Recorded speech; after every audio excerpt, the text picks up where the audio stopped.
다 함께 사도신경으로 신앙 고백하심으로 6월 30일 목요일 새벽 예배를 시작하겠습니다.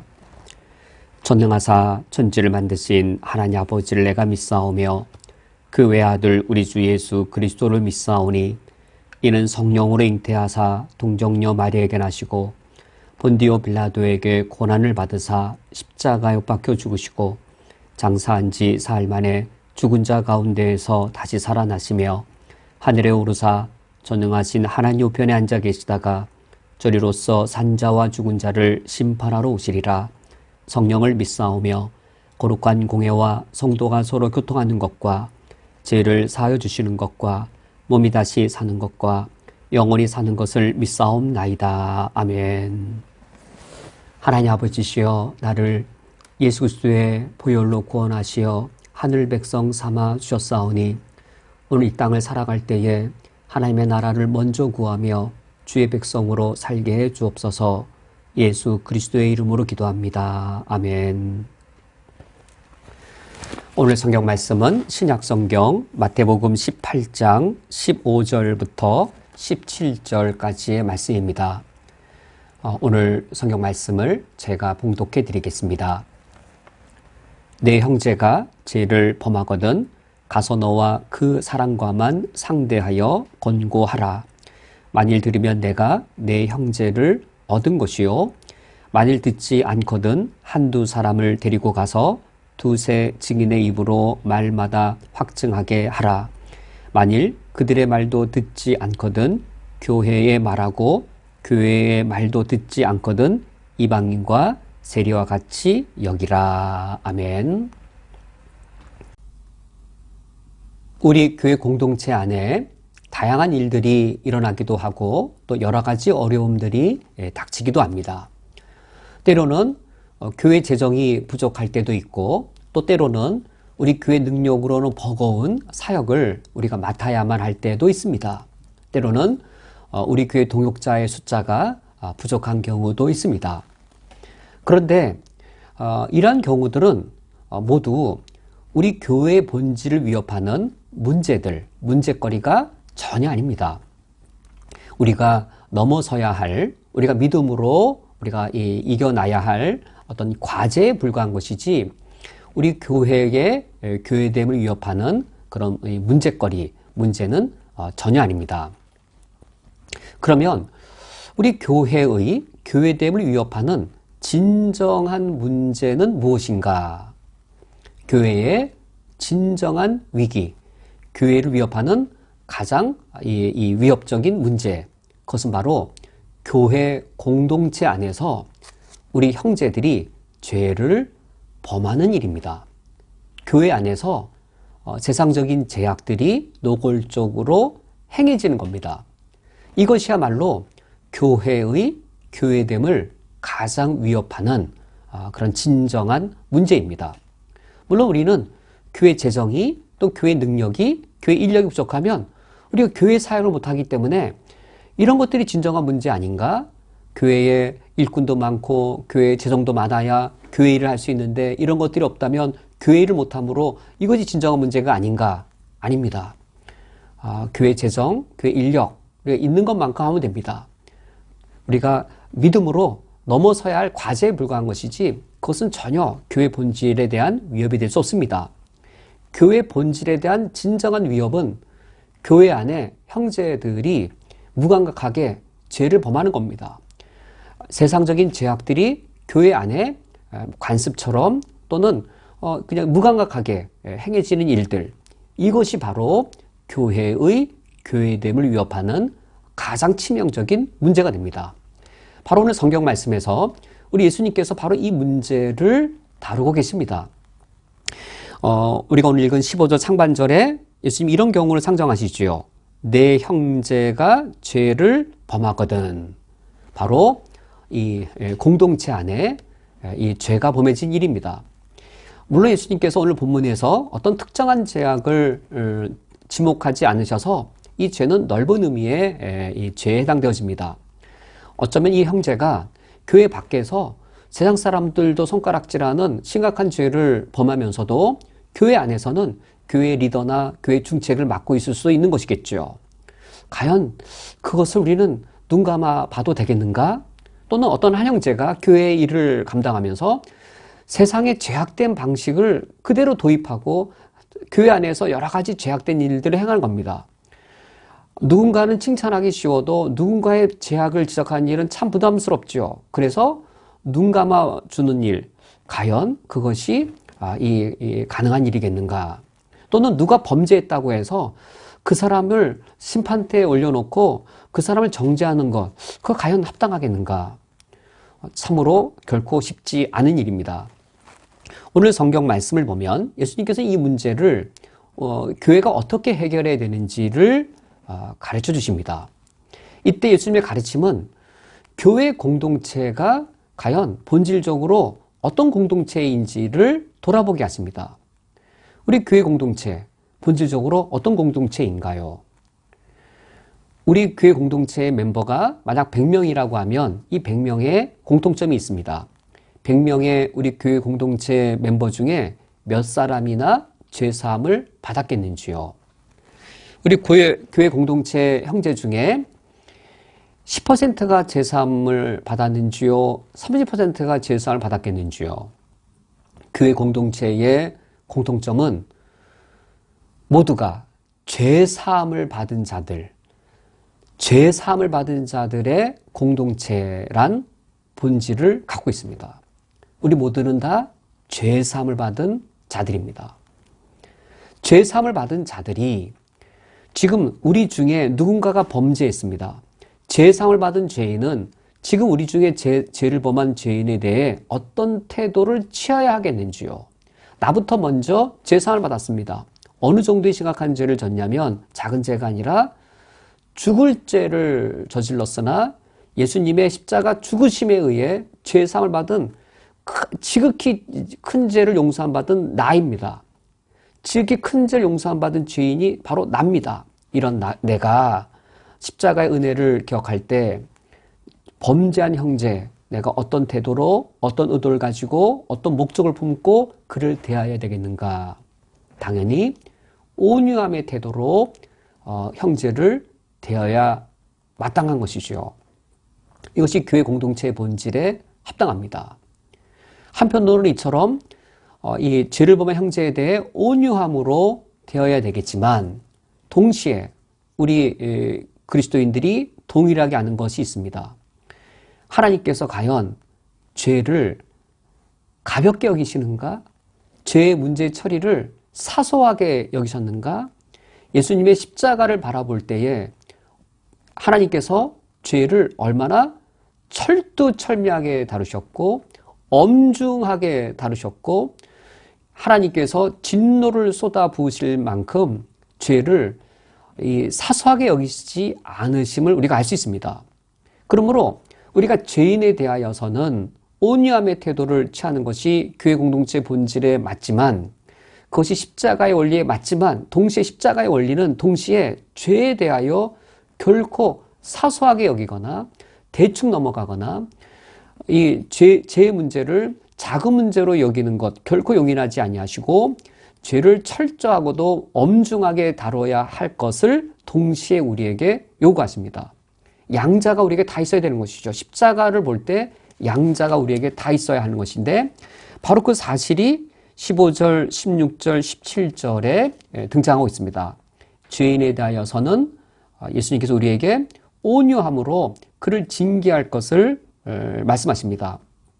단번에가 아니라 세 차례에 걸쳐서 3단계에 걸쳐서입니다. 죄인을 회복하기 위한 철저한 배려가 담겨 있습니다. 15절 말씀에 내 형제가 죄를 범하거든 가서 누구에게 가냐면 너와 그 사람만 상대하라고 하여서 이 사람의 범죄 사실이 알려지지 않도록 할 것을 명령하십니다. 최소한의 숫자이죠. 나와 그 사람 단둘의 은밀한 관계. 그래 이 사람이 죄에서 돌이켰을 경우 이 사람의 범죄 사실이 공개되지 않도록 이 사람의 인격을 철저하게 보호하고 있습니다. 그 사람과만 상대하여 권고하라라고 하는 이 말씀, 권고라고 하는 것은 그 사람의 행위가 죄인 것을 깨닫게 하는 것이죠. 그 사람의 행위가 죄인 것을 깨닫게 하여 회개케 하는 것이죠. 여기의 목적은 이 사람의 죄가 죄인 것을 들추어내어 알리고 형벌을 받아라, 처벌을 받아라가 아니라 너의 행위가 죄임으로 죄인 것을 인정하고 그 죄에서 돌이켜라 라고 하는 회개케 하는 것이 목적인 걸 알 수 있습니다. 만약 그가 회개한다면 어떤 열매를 얻게 되는가? 15절 하반절에 만일 들으면 내가 내 형제를 얻은 것이요. 여기에 궁극적인 목적이 있습니다. 그를 온유함으로 그를 대하여서 그를 얻는 것이죠. 사도 바울이 디모데 후서 2장 25절에 거역하는 자를 온유함으로 훈계할지니 혹 하나님이 그들에게 회개함을 주사 진리를 알게 하려 하실까 한다라고 말씀하셔서 디모데후서 2장의 말씀에도 온유함으로 훈계하여 그가 회개하여 진리로 돌이키게 하는 것, 이것이 바로 성경의 원리입니다. 그런데도 불구하고 그가 돌이키지 아니할 경우 16절 말씀, 만일 듣지 않거든 한두 사람을 데리고 가서 두 사람의 증인의 입으로 말마다 확증하게 하라.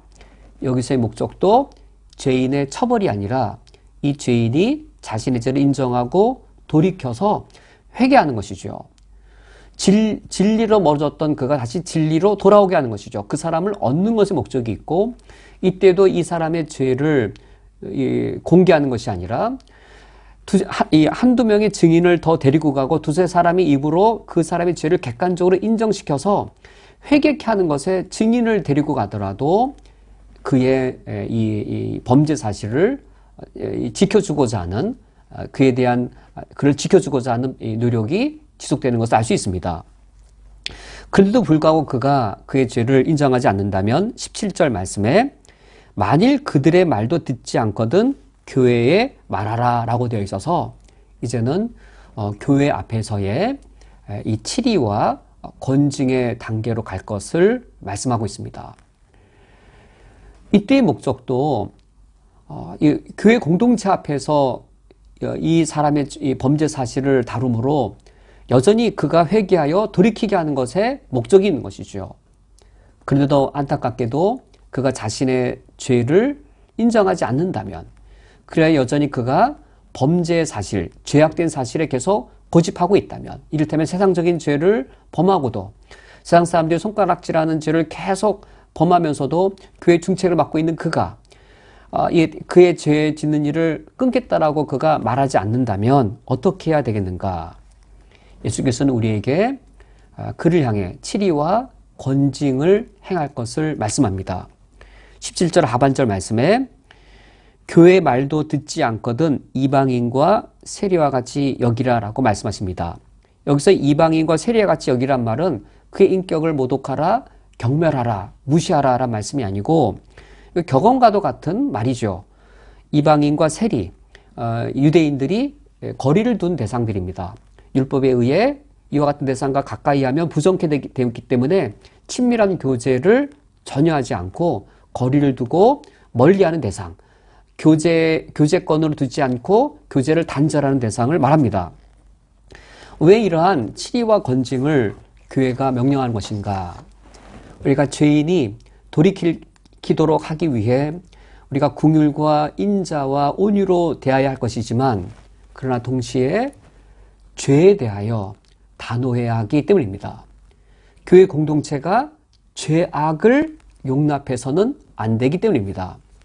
죄인을 다룰 때 죄인을 이방인과 세리처럼 다루지 아니하고 형제처럼 다루면 그것은 그 사람을 단순히 정죄하지 않는 정도로 그치는 것이 아니라 범죄한 사람을 친밀한 교제의 대상으로 인정함으로 교회 안에 죄가 들어오는 것을 용인하는 결과를 일으키기 때문입니다. 그래서 대단히 중대한 사실입니다. 제가 담임 목회를 하면서 많이 보고 가장 참으로 이 해결하기 어려운 과제 중에 하나가 이겁니다. 범죄한 사람에 대해 그가 고의적으로 죄 가운데 있을 때에 그를 이방인과 세리와 같이 여기지 아니하고 범죄한 사람을 친밀한 교제의 대상으로 품고 어루만질 때에 그것이 결과적으로 그 사람을 단순히 정죄하지 않는 정도로 멈추는 것이 아니라 그 사람이 범한 죄를 공동체가 용인하는 결과까지 초래하기 때문인 것이지요. 그러므로 그 사람 자체를 경멸하고 인격을 모독하는 일을 해서는 안 되지만 그 사람이 저지른 죄를 교회 공동체가 용인하지 않기 위하여서 그와 가까운 교제하는 것을 끊는 것, 이것이 우리에게 필요합니다. 우리가 이와 같이 한편으로는 이중적인 태도를 취하는 것이지요. 죄인에 대하여서는, 범죄한 형제에 대해서는 인자와 자비와 온유함으로 우리가 훈계해야 할 겁니다. 마지막 3단계에 이방인과 세리와 같이 여기면서도 끝까지 그가 다시금 진리 가운데 돌아오기를 우리는 여전히 열려있는 마음을 가지고 그를 온유함으로 대해야 될 겁니다. 그러면서 동시에 죄가 교회 공동체 안에 들어오지 못하도록 교회의 순결과 교회의 거룩성을 지키기 위해 죄를 용인하는 일은 또 이 죄를 용인하는 일은 결코 허용해서는 안 되겠습니다. 오늘 말씀을 맺도록 하겠습니다. 교회의 교회됨을 위협하는 최고의 문제는 무엇인가? 최고의 위협적인 요소는 무엇인가? 그것은 교회 공동체 안에 범죄가 행해지는 일입니다. 교회 안에 들어온 죄악에 대해 교회가 눈을 감아버리는 일입니다. 우리가 이 교회 안에 들어온 형제가 죄를 범하였을 때 이것을 다루는 해결의 길은 십자가의 원리입니다. 십자가에 나타난 그 원리입니다. 죄인에 대하여 죽기까지 죄인에 대하여 온유하셨던 예수님의 십자가의 원리. 그러나 죄를 전혀 용납하지 아니하시고 죄를 철두철미하게 다루시는 진노의 형벌로서 십자가의 죽음으로 이 죄를 처벌하시는 하나님의 엄격하신 그 십자가의 원리, 이 둘을 지키는 것이 우리가 하나님 아버지 앞에 올바른 길을 가는 것입니다. 우리 교회 공동체가 이 성령이 주신 지혜 가운데 이 길을 걸어갈 수 있기를 주님의 이름으로 축원드립니다. 함께 기도하시겠습니다. 하나님 아버지시여, 진리가 사람의 참된 생명을 치유하며 회복하며 영생을 주는 줄 저희들이 믿습니다. 진리를 저희들이 경험한 자들이 오니 우리 교회 공동체가 진리 가운데 머물 수 있도록 성령의 인도하신 가운데 지혜 가운데 행하게 주옵소서. 예수 그리스도의 이름으로 기도합니다. 아멘. 다 함께 주기도로 오늘 예배를 폐하겠습니다. 하늘에 계신 우리 아버지여, 이름이 거룩히 여김을 받으시오며 나라가 임하시오며 뜻이 하늘에서 이루어진 것 같이 땅에서도 이루어지이다. 오늘 우리에게 농아 양식을 주시옵고 우리가 우리에게 죄 지은 자를 사하여 준 것 같이 우리 죄를 사하여 주시옵고 우리를 시험에 들게 하지 마시옵고 다만 악에서 구하시옵소서. 나라와 권세와 영광이 아버지께 영원히 쌓옵나이다. 아멘.